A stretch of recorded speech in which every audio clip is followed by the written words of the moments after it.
Hi hello. അപ്പോൾ എല്ലാവർക്കും ഇന്നത്തെ വീഡിയോയിലോട്ട് സ്വാഗതം.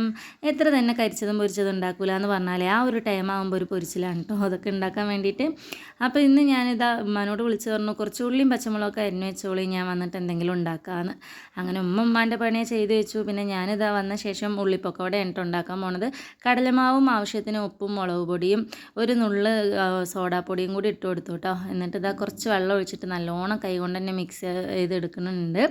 സംഭവം ഇവിടെ സെറ്റായി. ഇനി നമ്മളിത് എന്ത് ചെയ്യുക, അങ്ങനെ നുള്ളി എണ്ണയിലോട്ട് ഇട്ട് കൊടുക്കാം. എണ്ണയിലോട്ട് ഇട്ടതും നമ്മളിത് ഇളക്കരുത്, കാരണം അത് മൊത്തം പൂത്തിരി പോലെ ചിതറിപ്പോവും. അതുകൊണ്ട് നമ്മൾ എന്ത് ചെയ്യുക, കുറച്ച് നേരം അങ്ങനെ വെക്കുക. അതിന് ശേഷം എന്താ അങ്ങനെ ഒന്ന് ജസ്റ്റ് ഒന്ന് മറിച്ചിട്ട് കൊടുക്കുക. പിന്നെ ഇതിൻ്റെ ഒരു കളറൊക്കെ മാറി ഒരു നമ്മുടെ മുരിഞ്ഞ കളറാവുമല്ലോ, ആ ഒരു ടൈം ആകുമ്പോൾ ഇത് എടുത്ത് മാറ്റുക. നല്ല ടേസ്റ്റാണ്. നല്ല പച്ചമുളകും ഉള്ളിയും പുളിയൊക്കെ ഇട്ടിട്ടുള്ള ചമ്മന്തിയും കൂടി ഉണ്ടെങ്കിൽ സെറ്റാണ് കേട്ടോ. അപ്പോൾ വീഡിയോ ഇഷ്ടമായി ലൈക്ക് ചെയ്യുക, സപ്പോർട്ട് ചെയ്ത് കൂടെ നിൽക്കുക.